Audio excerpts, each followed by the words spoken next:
So hello welcome दोस्तों, कैसे हैं आप लोग। उम्मीद करते हैं कि आप लोग अच्छे होंगे और स्वस्थ होंगे। जैसे कि आज की इस वीडियो में हम दाखिल खारिज के कुछ रीज़न आए हैं, यानी जिसके कारण से रिजेक्ट हुए हैं, उससे कुछ रीज़न हमारे पास निकल कर आए हैं, उसी के बारे में आज के इस वीडियो में हम चर्चा करेंगे और उसका जो सोल्यूशन है वो बताएंगे, और किस कारण से रिजेक्ट हुआ है वो रिजेक्शन का हम कारण भी बताएंगे। तो बने रहे वीडियो के अंदर, वीडियो को बिल्कुल भी स्किप ना करें, तभी जाके जो जानकारी है आपको पूरी मिल पाएगी। तो वीडियो में आगे बढ़ने से पहले हमेशा की तरह आपसे एक निवेदन कि जिन्होंने भी अभी तक हमारे चैनल को सब्सक्राइब नहीं किया तो हमारे चैनल को सब्सक्राइब करके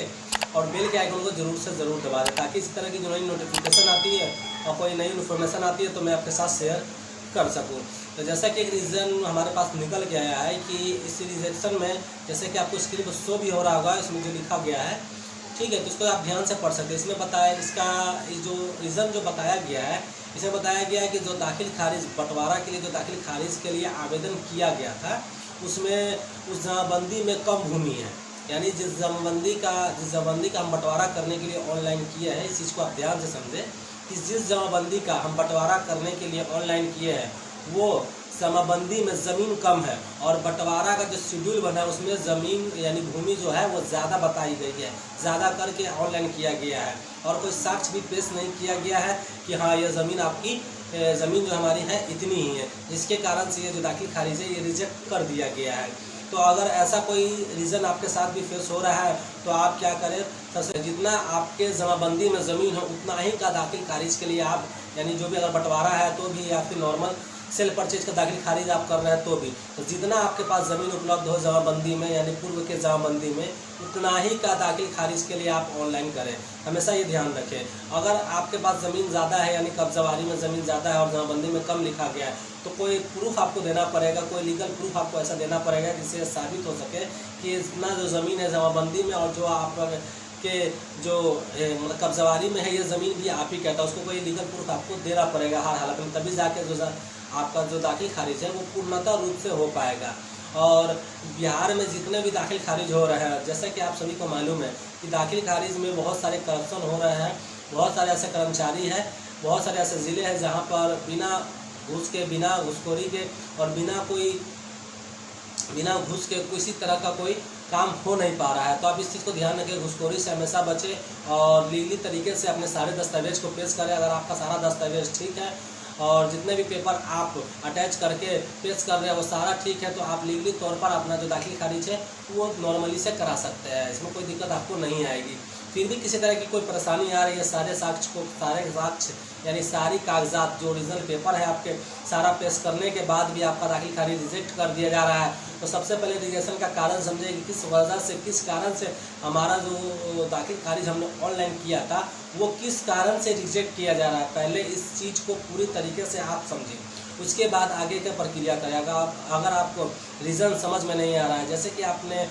ऑनलाइन आवेदन कर दिया दाखिल खारिज के लिए, चाहे वो दाखिल खारिज किसी भी प्रकार का हो, या शेड्यूल बंटवारा का हो, नॉर्मल सेल परचेज हो, गिफ्ट हो, वसीयतनामा हो, किसी भी प्रकार का आपके पास जो दस्तावेज है उसका ऑनलाइन आप कर रहे हैं और इसका स्टेटस आप जब चेक करते हैं तो वो रिजेक्ट कर दिया जाता है। तो रिजेक्शन का क्या कारण आ रहा है, अगर आपको समझ में नहीं आ रहा तो आप हमें कमेंट करके बताइए कि उस रिजेक्शन में क्या कहा गया, उसका मतलब क्या है और उसका सोल्यूशन क्या है। हम इसी तरह वीडियो बना के आपको पूरी तरह से समझाने की कोशिश करेंगे। फिलहाल मैं बता रहा था कि इस रीज़न में क्या कहा है। इस रीज़न में यही कहा गया है कि आपका जो ऑनलाइन हुआ है वो ज़्यादा रकबा डाल कर दिया गया है, लेकिन आपका जो जमाबंदी है, ओरिजिनल जमाबंदी है, उसमें कम है। अगर आपके पास सही यह है कि आपके पास जो आपने ऑनलाइन किया है उसमें जो ज़्यादा ज़मीन आपने लिखा है, रकबा लिखा है, अगर वो उतना ही है तो आपको एक लीगल प्रूफ पेश करना होगा। अगर फिर भी ये रिजेक्ट हुआ है, यानी मार्च 2023 के बाद अगर आपका दाखिल खारिज रिजेक्ट हुआ है तो आपको DCLR ऑफिस में विज़िट करना पड़ेगा, और DCLR ऑफिस में विज़िट करने के बाद आपको बहुत सारा परेशानी का सामना करना पड़ रहा है। जैसे बहुत सारे भाइयों का कमेंट भी आ रहा है कि DCLR ऑफिस में नॉर्मली काम नहीं हो पा रहा है, उसके लिए एक वकील का ज़रूरत पड़ रहा है, वकील डेट पे जा रहा है, वकील ही बात कर रहा है, तभी जाकर हमारा जो दाखिल खारिज है और वो प्रॉपर तरीके से हो पा रहा है। तो कुछ इस प्रकार का प्रॉब्लम बहुत सारे लोगों को फेस करना पड़ रहा है। मगर जिस ज़िले में अभी हम हैं उस ज़िले में ऐसा कोई परेशानी अभी तक हमारे सामने फेस नहीं हुआ है। यानी बहुत सारे जो दस्तावेज रिजेक्ट तो हुए हैं, लेकिन वो रिजेक्शन के बाद भी कुछ तरीके हैं, कुछ कारण है जिसकी वजह से वो वो नॉर्मल रिजेक्शन का भी रिजेक्शन हटाकर उसको दाखिल खारिज कर दिया गया है, चाहे जैसे भी हो, जैसे कि आप लोग समझ ही सकते हैं, तो वो कर दिया गया। लेकिन बहुत सारे बिहार के ऐसे ज़िले हैं जहाँ पर ये सारी प्रॉब्लम फेस हो रही है लोगों के साथ, यानी मार्च के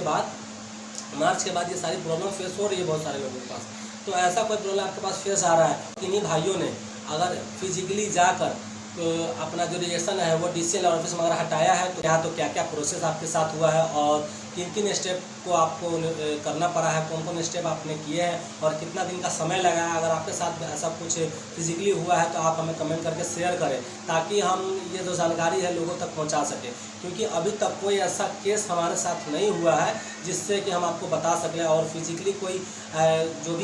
जो भी मैंने दाखिल खारिज करवाया है अभी तक, और जितने भी हुए हैं मेरे एरिया में, उसमें से अभी तक कोई भी ऐसा कोई केस नहीं आया है जो फिजिकली जाके DCL ऑफिस में विजिट किया हो और सारी प्रक्रिया को किया हो। ऐसा कोई अभी तक केस सामने आया नहीं है। अगर कोई आता है तो मैं आपके साथ पूरे पर शेयर करूंगा कि क्या क्या प्रोसेस हो रहा है और क्या क्या स्टेप करने पड़ रहे हैं। अगर आपके साथ ऐसा हो चुका है तो आप हमारे साथ शेयर कर सकते हैं, ताकि हम और भाइयों को ये जानकारी अपने वीडियो के माध्यम से दे सकें। तो ये जानकारी जो है आज के लिए बस इतना ही है कि ये जो रीज़न आते हैं मैं स्टेप बाय स्टेप को बताता जाता हूँ। अब आप ये सोचेंगे कि हमारे पास इतने रीज़न आते कहाँ हैं, तो मैं आपको बताना चाहूँगा कि हम जो है एक साइबर कैफ़े चलाते हैं, ठीक है। तो साइबर कैफ़े चलाने के वक्त बहुत सारे दाखिल खारिज जो मैंने किए हैं पूर्व में और जितने आज करते जा रहे हैं, उसमें बहुत सारे ऐसे रीज़न आते हैं जो कि स्टेटस हम चेक करते हैं तो वो रिजेक्शन बताते हैं। तो उस रिजेक्शन का जो कारण होता है हम एक क्या कहते हैं उसको सेव करके रख लेते हैं और उसी की जानकारी हम आपको अपने चैनल के माध्यम से आपको प्रोवाइड कराते हैं कि ये रीज़न आया हुआ है जिसके कारण से किसी भाई का रिजेक्ट हो गया है, और ये रीज़न अगर आपके साथ भी आता है तो उसका सोल्यूशन आप कैसे करेंगे। क्योंकि जो कस्टमर आते हैं वो हमसे पूछते हैं कि सर ये स्टेटस हम चेक कर रहे हैं तो क्या रीज़न आया है, रीज़न का मतलब क्या है, तो उनको भी हम बताते हैं कि भाई ये रीज़न ये आया है और इसका जो सोल्यूशन है वो क्या है, वो उनको ही बताते हैं। और जो उनको हम बताते हैं वही चीज़ को अपने चैनल के माध्यम से वीडियो बनाकर आप लोगों को समझाने की कोशिश करते हैं। तो जितने भी रीज़न आ रहे हैं, यानी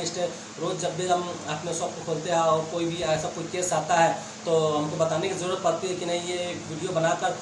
आप भाइयों को समझाने की ज़रूरत है। तो हम जो केस होता है वो आपको तो समझाने की कोशिश करते हैं, या फिर स्टेप बाय स्टेप कोई भी काम आता है दाखिल खारिज के संबंध में, ऑनलाइन के संबंध में, और हम समझते हैं कि इसको बताना बहुत ज़रूरी है, तो उसको हम स्टेप बाय स्टेप समझाने की पूरी से पूरी कोशिश करते हैं। तो वीडियो आपको कैसी लगी कमेंट में ज़रूर बताइएगा। और दी गई जानकारी में किसी तरह की त्रुटि आपको आ रही है, कोई चीज़ समझ नहीं आ रहा है, तो अब भी आप कमेंट करके बता सकते हैं। और इस वीडियो के रिगार्डिंग बताई गई जानकारी के लिए किसी भी तरह का आपके पास सवाल हो तो भी आप हमें कमेंट कर सकते हैं।